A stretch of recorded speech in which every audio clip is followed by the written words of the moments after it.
Welcome back, guys, and let's go ahead and get started on today's look.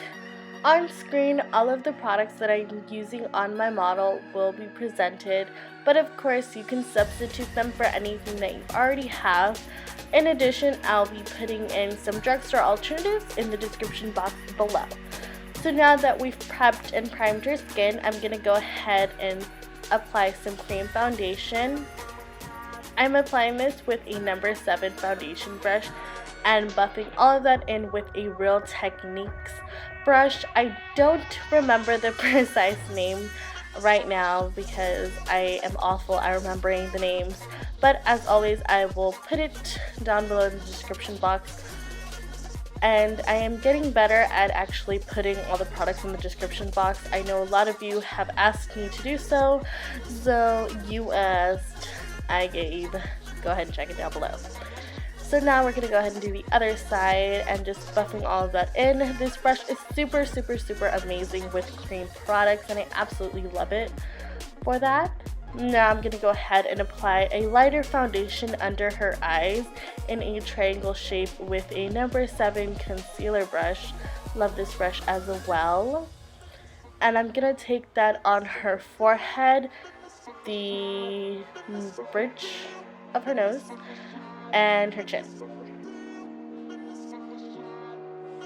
And now to brighten that up, I'm going to be taking a yellow based concealer and applying that to all the places that we highlighted. And this is optional, of course, but this brightens up the highlight a lot and I love it so much. So now we're going to grab the same brush and apply our contour. So I'm following the top of her ear. So now I'm taking some Fix Plus and my beauty blender and we're going to go ahead and blend all of that out. As you all know, this is an edited and sped up version of the actual process, but what I really want to emphasize is to really take your time in blending out all of these creams that we have applied. The complexion can really make or break your look, so taking the extra step to really blend all of this out and make it seamless and flawless will really go a long way in the end. I'm going to be blending out the contour with the Real Techniques brush and blending the cheek contour upwards and diffusing the contour on her jawline as well as on her temples.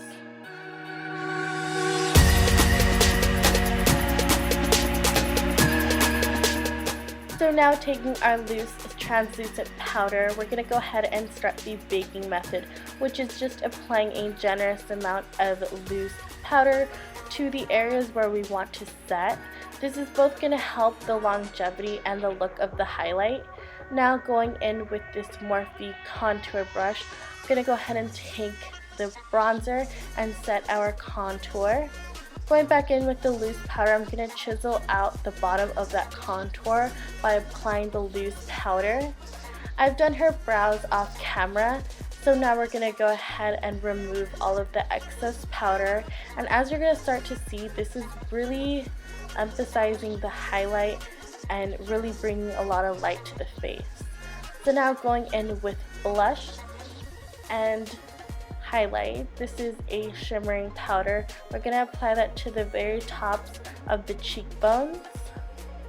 Applying that also to the bridge of the nose, the center of the face, cupid's bow, and the chin. So after priming and setting the lids, I'm going to be going in with Morocco from the Anastasia Beverly Hills Shadow Couture palette. I'm going to be focusing that into the crease with a little bit of Fix Plus on my flat shader brush. I'm going to be taking the color Bellini and putting that all over the whole lid. And this is a beautiful iridescent pink shade. Now taking Morocco and applying that to the lower lash line.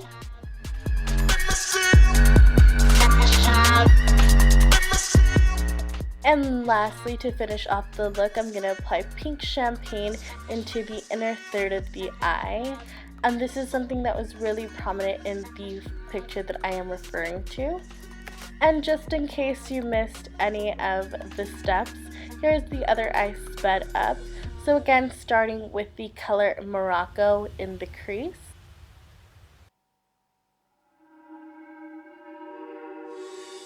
Bellini on the entire lid.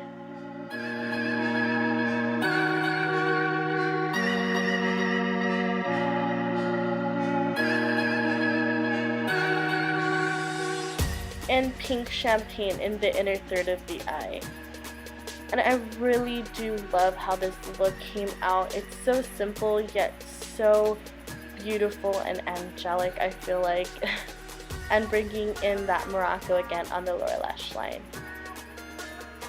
To finish off the look, I'm going to go ahead and apply pink champagne to the inner tear duct and inner third of the lower lash line. This is something that stood out to me in the photo that I'm recreating of Kylie. Now I'm going to be applying black kajal to her waterline. I did apply false lashes off camera, but they're just full and a little bit spiky.